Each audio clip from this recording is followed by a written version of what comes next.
కాబట్టి ఎప్పుడైతే ఆత్మీయంగా మనం ఆలోచిస్తామో ఆత్మానుసారంగా మనం ఆలోచించాలి.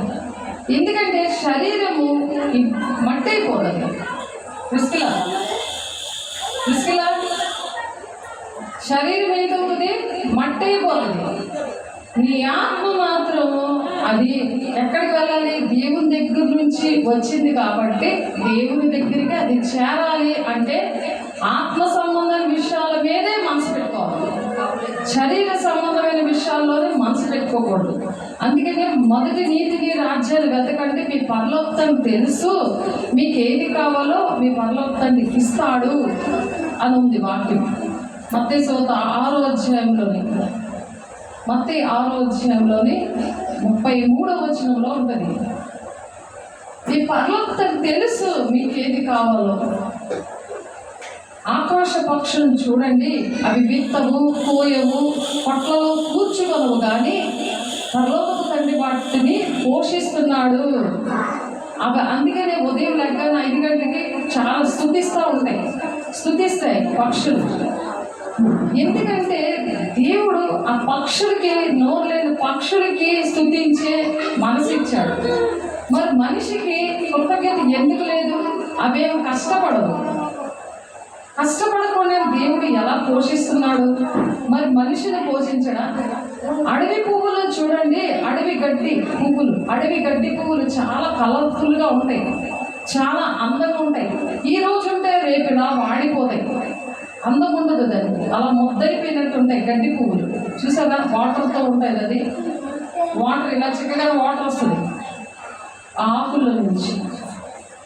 కాబట్టి అవి ఎంత అందంగా చేశాడు, అడవి గడ్డి పువ్వుని ఎంత అందంగా చేశాడో. మరి మీరు ఏ వస్త్రాలు వేసుకోవాలో, మీరు ఎంత అందంగా ఉండాలో ఆ పర్లోకాన్ని తెలీదా అని ఉంది అక్కడ వాక్యం. మత్తయి 6వ అధ్యాయంలో 31, 32, 33 వచనాల్లో ఆ మాటలు ఉంటాయి. కాబట్టి మొదట మీరు నీతిని రాజ్యాన్ని వెతకండి. నీతిగా ఉంటేనే దేవుడి రాజ్యాన్ని వెతకాలి. నువ్వు దేవుణ్ణి తప్ప ఇంకొకరిని ప్రేమిస్తూ, ఇంకొకరి కోసం ఆలోచిస్తూ, ఎప్పుడు నిద్రపోతులాగా బద్దకిష్లాగా ఉన్నావే అనుకో. ఆ బద్దకిష్లాగా ఉంటే ఏం జరుగుతుంది? దుష్టుడు ఆవరించేస్తాడు.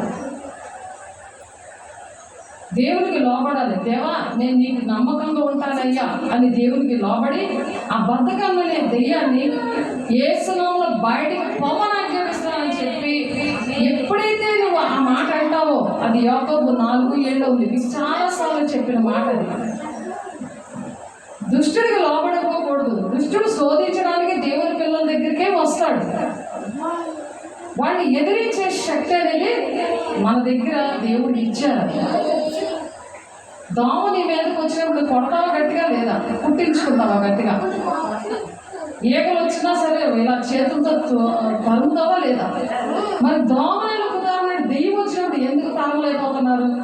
వెంటనే దేవుడికి లోపడాలి. ఎందుకు? ఏ కారణం మీద నాకు అలాగొచ్చింది, నాకు ఎందుకు అలాగుంది, ఎందుకు నిద్ర మొత్తం వస్తుంది, ఎందుకు అలా ఉంటుంది అనే విషయాలు బాగా గమనించుకొని అప్పుడు దేవుని దగ్గర మనం అడగాలి. దేవుడికి లోబడి ఆ దుష్టుని అలా ఎదిరించి లేచి దేవుడికి నమ్మకంగా నేను ఉంటాను అని దేవుని దగ్గర మోకరించి దేవుని దగ్గర ఒక ప్రమాణం చేయాలి.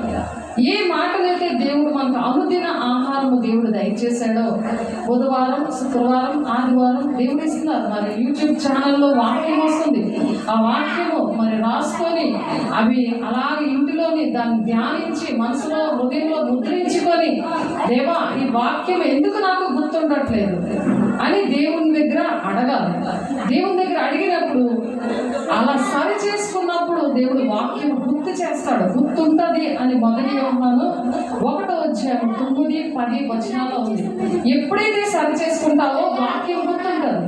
సరి చేసుకోకపోతే వాక్యం గుర్తుండదు. వాక్యం ఎప్పుడైతే గుర్తు లేదో నీకు అనారోగ్యము స్టార్ట్ అవుతుంది, ఆర్థిక ఇబ్బందులు స్టార్ట్ అవుతాయి. నువ్వు ప్రార్థన చేసినా ప్రార్థన దేవుని దగ్గరికి వెళ్ళదు, నువ్వు వెళ్తున్న పనులు జరగవు. ఎందుకంటే వాక్యమైన దేవుడు నీ ఒంటిలో లేడు కాబట్టి. నువ్వు వెళ్ళిన ప్రతి స్థలంలో కూడా నీకు జయం ఉండదు. కారణం అది. ఎందుకంటే వాక్యం అనే దేవుడిని నువ్వు కలిగి ఉండాలి. కలిగి ఉన్నప్పుడు ఇంట్లో పనులు నువ్వు స్పీడ్గా చేసుకుంటావు, బయట కూడా నువ్వు వెళ్ళినప్పుడు ప్రతి ఒక్కరికి ఈ విషయాలు చెప్పి నీలో ప్రేమ ఉందనుకో, ఆ వాక్యం మీద ప్రేమ ఉందనుకో, నేను ఇంకొకరికి చెప్పడానికి నువ్వు ఆశపడతావు. ఇంకొక మైండ్ పనిచేయదు, శరీర సంబంధమైన మైండ్ పనిచేయదు. నీ పనులేవో, నీ బాధ్యతలేవో అవి చూసుకుంటా దేవుని ప్రేమను ప్రకటిస్తూ ఉంటాం. ఎందుకంటే కాలం చాలా దగ్గర పడిపోయింది. దేవుడు వచ్చే రాకడ సూచనలు దగ్గర పడిపోయి ఎవరు వింటారో వాళ్ళ దేవుని రాజ్యానికి వస్తారు, ఎవరు వినరో వాళ్ళు రారు, అగ్నిగుండానికి ఆహుతైపోతారు. యుగాలు అగ్నిగుండంలో పడిపోతారు, యుగాలు అగ్నిలో కాలుతూ ఉంటారు. ఆత్మకి చావు లేదు, అది అలా కాలుతూనే ఉండదు యుగాలు కూడా. ఎవరు ఏ తప్పు చేశారో అవే తప్పులు నరకంలో కూడా అలా కాలుతూ ఉంటారు. నాకు తెలియదు అని అన్నా సరే ఎవరు అక్కడ పట్టించుకోరు. అక్కడ సాతాను దూతలు ఇక్కడ ఎవరైతే నీతో పాపం చేస్తున్నారో, నీతో అలా ఆడిస్తున్నారో, సర్పంతో దేవుని మాటలు వినకుండా నాటకాలు ఆడిస్తున్నారో ఆ దెయ్యాలే నిన్ను తీసుకెళ్ళిపోతాయి, వేగన త్వరగా తీసుకెళ్ళిపోతాయి. నిన్ను బాగుపడనివ్వకుండా అవే నిన్ను పట్టుకుపోతాయి. అవి వెళ్ళి నిన్ను దేవుడికి ఇష్టం లేని ప్లేస్కి వెళ్ళిపోయి అలా టైం పాస్ చేయించి దేవుడు సమయం అంతా దొంగిలిస్తాయి, దేవుడి డబ్బులన్నీ దొంగిలిస్తాయి. అవి పట్టుకుపోతాయి. చచ్చిపోయేలా కూడా అవి ఏదో ఒకటి చేయిస్తాయి, త్వరగా నాకాలు పట్టిపోతాయి. కాబట్టి మీరు పిల్లల్ని ప్రేమించిన, కుటుంబాన్ని ప్రేమించిన ఈ విషయాలు ఆడ విషయాల్లో జరగకుండా మీరు ప్రార్థన చేయాలి. మరి వాళ్ళకి పంచె వేయాలి. వాళ్ళకి దేవుని మాటలు చెప్పి దేవుని త్రోవలోనికి తీసుకురావాలి. మీరు నిజంగా ప్రేమిస్తే వాళ్ళకి వండి పెట్టడము, వాళ్ళకి కష్టపడి అన్నీ తెచ్చి పెట్టడము, వాళ్ళకి బట్టలు ఇవే కాదు, ఈ శరీర సంబంధమైన మీకు చేయకూడదు. వాళ్ళ తోడికి వాళ్ళు చేస్తున్నందుకు ఇంకా కొమ్ములు బయటకు వస్తుంటాయి. సైతానికి కొమ్ములు ఇంకా ఎక్కువ పెడుతుంది. అది పెద్ద కొమ్ములు పెట్టి ఇంకా నీ మీద పడడానికి వస్తుంది. కానీ నీ మాట వెళ్ళలేనప్పుడు దేవుడి పిల్లలకే నువ్వు దేవుడి పిల్లల వైపే నువ్వు ఉండాలి, ఆ ధ్యాసలోనే ఉండాలి. కష్టపడతావు, చెప్పుతావు, చెప్పినప్పుడు వినలేనప్పుడు నువ్వు వాళ్ళేంటంటే ఒక ఆటంకంగా, ఒక అడ్డుగోడగా ఉంటారు. అడ్డుగోడుగా ఉండకుండా తండ్రి చిత్తాన్ని నువ్వు నెరవేర్చుకుంటూ వెళ్ళిపోవాలంటే దేవుడి చిత్తాన్ని నెరవేర్చాలి. అలా నెరవేర్చినప్పుడు దేవుడు ఏం చెప్తున్నారు? నీతిమంతులుగానే ఉండనేమో, అపవిత్రులుగానే ఉండనేమో, వారి క్రియలు చెప్పున నేను జీవితం సిద్ధపరచి ఉంచాను అంటున్నాడు. అదే స్వర్గము నరకము. నువ్వు చేయకపోతే నీ పరిస్థితి అని ఒక మాట చెప్పడమే. నీ మటుకు నువ్వు దేవుడు మాట వింటున్నప్పుడు నీ ద్వారా దేవుడు ఎన్నో కార్యాలు చేస్తూ ఉంటాడు. చేస్తున్నప్పుడు అవి చూసి వారు మారుతారు. అప్పటికైనా వాళ్ళకి బుద్ధి వస్తుంది, నువ్వు ఎవరో తెలుస్తుంది. నీకు కూడా దేవుడి మరీ ఎక్కువ అభిషేకంతో నింపుతాడు. నిన్ను పొంగుతులే పాత్రగా నేను వాడుకుంటాడు. అతడు నన్ను ప్రేమిస్తున్నాడు కనుక నేను వాడిని తప్పించదనా ఉంది వాక్యం. అతను నా నామముని ఎరిగిన వాడు కనుక, నన్ను ప్రేమిస్తున్నాడు కనుక అతను నేను తప్పిస్తాను, అతన్ని గొప్ప చేస్తాను. వాళ్ళని గొప్ప చేస్తాడంట, తప్పిస్తాడంట. ప్రతి కీడు నుండి, పాపం నుండి, శాపం నుండి తప్పిస్తాడు. మరి యాకోబు 5:20 అనేక పాపముల వారిని తప్పేస్తానని ఉంది. ఒకరు తప్పిపోయిన వారిని నా మార్గంలో నడిపిస్తే, త్రోవ తప్పిపోయిన వారు ఉంటారు కదా, సాధారణ త్రోవలో ఉన్న వాళ్ళని దేవుని యొక్క త్రోవలోకి నడిపిస్తే యాకోబు 5:20 ఉంటుంది. వారి పాపంలో నేను ఎలా తప్పేస్తానని ఉంటుంది. దేవుడు అలా సంతోషపడతాడు. అలా కీర్తన 34 మరి దేవుణ్ణి 32 కూడా దేవుణ్ణి సంతోషపెడితే వారి హృదయ వాంఛని తీరుస్తాడంట. దేవుణ్ణి సంతోషపెడుతున్నామా లేదా అని ప్రతి విషయాలు కూడా ఆలోచించాలి. దుష్టుడు ఎన్నో కార్యాలు మన చుట్టుపక్కల పెడుతుంటాడు, కానీ అవి పక్కన పెట్టి దేవునిలోని గట్టిగా నిలబడాలి. దేవుల్లో గట్టిగా మనం నిలబడినప్పుడు దాన్నే నమ్మకం, దేవుని నమ్మకం పెట్టుకొని ఉండాలి.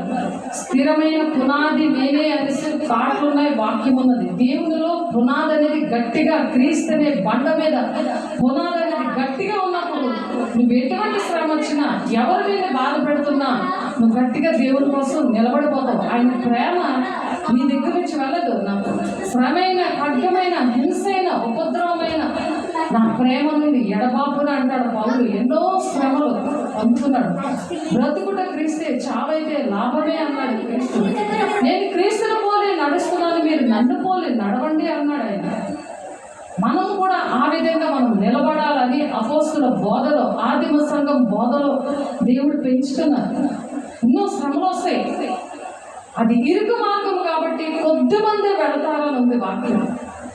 కొద్దిమందే వస్తారు. అది ఇరుకు మార్గం. ఇరుకు మార్గంలో ఎంతమంది దూరుతారు? ఇరుకు మార్గంలో కొద్దిమంది వెళ్తారు, కొద్దిమంది మనం కలుస్తారు, కొద్దిమంది మన మాట వింటారు. వాళ్ళు నా మాట వినట్లేదు అని బాధపడే పని లేదు, వాళ్ళు రావట్లేదు అని బాధపడే పని లేదు. మనం చెప్తాము, ప్రార్థన చేస్తాం. అందుకే అపవిత్రులు అపవిత్రులుగా ఉండరేమో అంటున్నాడు, నీతిమంతులు నీతిమంతులుగా ఉండరేమో అంటున్నాడు ఆయన. వారి వారి క్రియలు చెప్పున జీవితాన్ని సిద్ధపరుస్తున్నారు. మీరు చెప్పడమే మీ పని, అంతే. మీరు చెప్పడమే మీ పని అని చెప్తున్నారు. కాబట్టి వాక్యం అనే దేవుడిని కలిగి ఉండాలి, నమ్మకంగా ఉండాలి. నమ్మకంగా ఉండమంటే ఏంటి? వాక్యాన్ని హృదయంలోని మనసులోని ముద్రించుకోవాలి. ఆ యేసుని అలాగా సొంతం చేసుకోవాలి. నీ సొంతం, ఎవరు నీ దగ్గర తీసుకెళ్ళలేరు. నీ హృదయంలో ఉన్న యేసుని ఎవరు గట్టిగా లాగి తీసుకెళ్ళలేరు. నీకున్న అభిషేకాన్ని ఎవరు తీసుకెళ్ళలేరు. అది ఎన్ని కోట్లు ఇచ్చినా సరే అది ఎవరికి వెళ్ళదది. నీ దగ్గర డబ్బులు దొంగలించవచ్చు, నేను బాధ పెట్టచ్చు, కానీ నీ దగ్గర ఉన్న దేవుని సొత్తు అనేది, అభిషేకం అనేది, నీ దగ్గర ఉన్న ఆత్మీయ ఫలాలు, కృపా వరాలు అనేవి ఎవరు దొంగలించలేనిది. అది దేవుడిచ్చిన సొత్తు. మీరు నా సొత్తైన ప్రజలు అని చెప్తున్నారు ఆయన. మీరు నా రాజ్యంగా నేను ఎంచుకున్నాను. నా ఆజ్ఞలు గైకున్న వారు, నా మాటలు వింటున్న వారికి ఇచ్చిన దేవుడు బహుమానం అది. నేను వారి కోసం ఏమి సిద్ధపరిచానో ఈ విషయాలు రెండు కూడా మీకు చాలాసార్లు ఈ మధ్యన అంతా, ఈ వారం అంతా చెప్తూనే ఉన్నాను. ఆ మాటలు ఏంటి? నిర్గమకాండము 19:5-6 దేవుని సొత్తైన ప్రజలు, ఆయన రాజ్యంగా. మీరు ఎక్కడ నిలబడితే దేవుని రాజ్యం, పరలోక రాజ్యం అక్కడ దిగొచ్చేస్తుంది. దేవుని రాజ్యం వచ్చి మీ ద్వారా దేవుడు కొన్ని పనులు చేస్తాడు. ఆ సక్రియలు మీరు చేస్తుంటే పెళ్లి కుమార్తె వస్త్రాలు మీకు దేవుడు ధరింప చేస్తాడు. నీతి అనే మైమర్పు, నీతి అనే వస్త్రాలు దేవుడు ఇస్తాడు. ఆ వస్త్రాలు ఉంటేనే పెళ్లి కుమార్తెగా నువ్వు సిద్ధంగా ఉన్నట్టు, వధువు సంఘముగా నువ్వు సిద్ధంగా ఉన్నట్టు లెక్క. అది నీతి క్రియలు నువ్వు చేయలేదనుకో, ఎంతసేపు ఏమి తిందమా, ఏమి త్రాగుదమా, ఏం ఉజ్జిందమా అని ఆ చింత పెట్టుకొని నీ రాజ్యాన్ని నువ్వు కట్టుకోవాలని ఒక మైండ్లో, అదే మైండ్లో సైతం గారు పెడతా ఉంటాడు. ఎవరి పనులు వాళ్ళు చేసుకోవాలి. సౌరపోతుల పనులు చేయకూడదు మనం. ఆ సౌరపోతులు ఎప్పుడో చేసుకుంటారు వాళ్ళ పనులు. పరిశుద్ధతను మెయింటైన్ చేయాలి, దేవుడిని కలిగి ఉండాలి. ఆ వాక్యాన్ని కలిగి ఉన్నప్పుడు రోమ 8:14 ప్రకారం దేవుడే నీలో ఉండి నడిపిస్తాడు. ఎంతమంది అయితే నా మూలంగా నడిపించబడతారో, నా మూలంగా, దేవుని మూలంగా నడుస్తున్నానా లేదా అని అస్తమాటికి చెక్ చేసుకోవాలి. ఆ వాక్యాన్ని పట్టుకుని, వాక్యము నీ త్రోవలకి వెలుగే ఉంది అనుంది. నీ త్రోవలకి వెలుగు, అది నీ త్రోవలు స్పీడ్గా, త్రోవలన్నీ సరళమవుతుంటాయి దేవుని రాజ్యాన్ని వెళ్ళడానికి, తండ్రి చిత్తాన్ని నువ్వు నెరవేర్చడానికి. నీ త్రోవలు సరళం చేసేవాడు దేవుడు మాత్రమే. ఎవరు సరళం చేయరు, ఎవరు ఏ ఇబ్బందులను విడిపించరు, చెప్తారు కానీ వాళ్ళు చేయరు. శాస్త్రులు పరిచే ఆత్మలు వాళ్ళు ఉంటాయి, వాళ్ళు చెప్తారు కానీ వాళ్ళు చేయరు. ఆ ఆత్మలు చచ్చిపోయినా, ఆ మనుషులు చనిపోయినా ఆ ఆత్మలు మాత్రం బతికే ఉన్నాయి. కాబట్టి ఆ మోసపుచ్చే ఆత్మలు వాళ్ళు ఉండి నిన్ను బాధపడతాయి, చేస్తానని చేయకుండా బాధ పెడతాయి.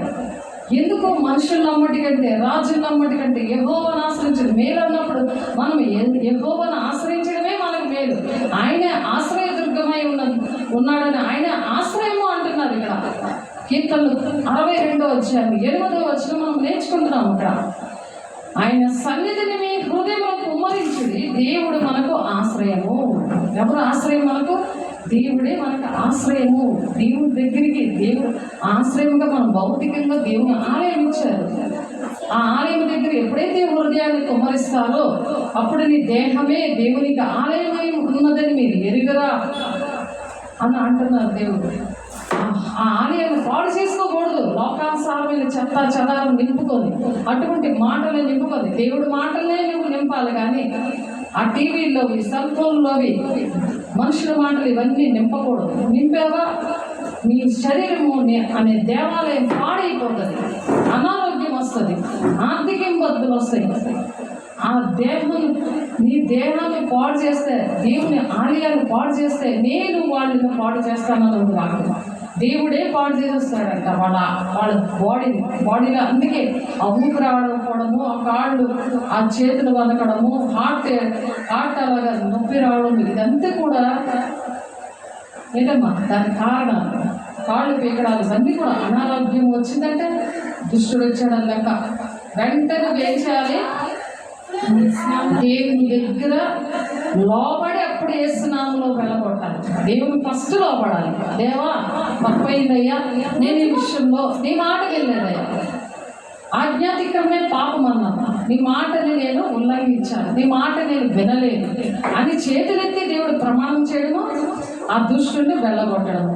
ఎప్పుడు కూడా ఈ యాకోబు 4వ అధ్యాయం 7వ వచనం గుర్తుపెట్టుకోవాలి. ఆ వాక్యం అనేది ఒక లా. ఆ లా ప్రకారమే దుష్టుడు పరిగెడతాడు. కాబట్టి జనులారా ఎల్లప్పుడూ ఆయన యందు నమ్మకించుడి. ఈ విషయాల్లో నమ్మకం అనేది దేవుడి మీద పెట్టుకోవాలి. అవిశ్వాసం పడ్డావా దుష్టుడు పక్కన ఉన్నట్టు లెక్క, దుష్టుడు ఒంటిలో ఉన్నట్టు లెక్క.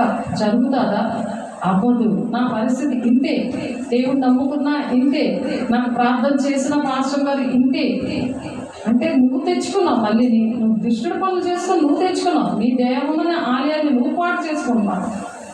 ఎంత ప్రార్థన చేస్తాము ఓపికతో. దేవుడు ప్రేమిస్తాడు, నేను ప్రేమిస్తాను. కానీ దెయ్యం మాత్రం ఊరుకోదు. ఆ దుష్టుడికి నీ మీద అధికారం తెచ్చుకోకూడదు. కాళ్ళకి అక్కడ సరిగ్గా కూర్చో, ఇలా తిరిగి కూర్చో.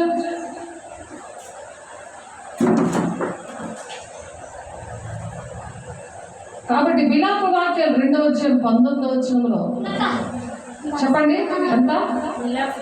విలాప వాక్యములు 2వ అధ్యాయం 19వ వచనంలో, నీవు లేచి రేయి మొదటి జామున మొరపెట్టెము, నీళ్లు కుమ్మరించినట్లు ప్రభు సన్నిధిని నీ హృదయంలో కుమ్మరించము. రేయి మొదటి జామున లేచి ప్రభు సన్నిధిలో నీళ్లు కుమ్మరించినట్లు నీ హృదయమును కుమ్మరించము. హృదయాన్ని దేవుని సన్నిధిలో కుమ్మరించమన్నారు కదా. అలాగే నీ ఇంటిని కూడా, నీ దేహాన్ని కూడా దేవుని సన్నిధిలాగా చేసుకోవాలి, దేవుని ఆలయముగా చేసుకోవాలి. ఆలయంగా చేసుకొని ప్రభు సన్నిధిని నీ హృదయంలో కుమ్మరించము. నీ పసిపిల్లల ప్రాణము కొరకు నీ చేతులను ఆయన తట్టు ఎత్తుము. కాబట్టి ఆయన వైపు ఆ విధంగా మన హృదయాన్ని కుమ్మరించి పసిపిల్లల్లాగా ఉంటారు. ఆత్మీయ పిల్లలు కూడా పసిపిల్లల్లాగా ఉంటారు. అది హెబ్రీయులకు రాసిన పత్రిక 5వ అధ్యాయం 12వ వచనంలో ఉంది. కాలమును బట్టి చూస్తే మీరు బోధకులై ఉండవలసి వచ్చిండగా మొదటి మూల పాఠాలు మీకు మరలా బోధించవలసి వచ్చింది. అస్తమని చెప్పిందే చెప్పడం అవుతుంది. మీరు పాలు తాగవలసిన వారే కానీ బలమైన ఆహారం మీకు తగదు అంటే ప్రకటన గ్రంథం అర్థమవుతుంది. అదేంటంటే ప్రకటన గ్రంథం కొంచెం అర్థం కాకుండా ఒక మర్మంతో ఉంటుంది. అది ఎప్పుడు అర్థమవుతుంది? అది అర్థమైపోతే దేవుని రాజ్యానికి వెళ్ళలేదు. కాబట్టి కఠినమైన బోధ అనేది మనకి అర్థం కావాలి. పసిపిల్లల్లాగా ఉండకూడదు. ఇలాంటి పసిపిల్లలు కోసము రేయి మొదటి జామునే లెగిసి నీళ్లు కుమ్మరించినట్టు ప్రభు సన్నిధిని నీ హృదయమును కుమ్మరించుము. నీ పసిపిల్లల ప్రాణము కొరకు నీ చేతులను ఆయన తట్టు ఎత్తుము.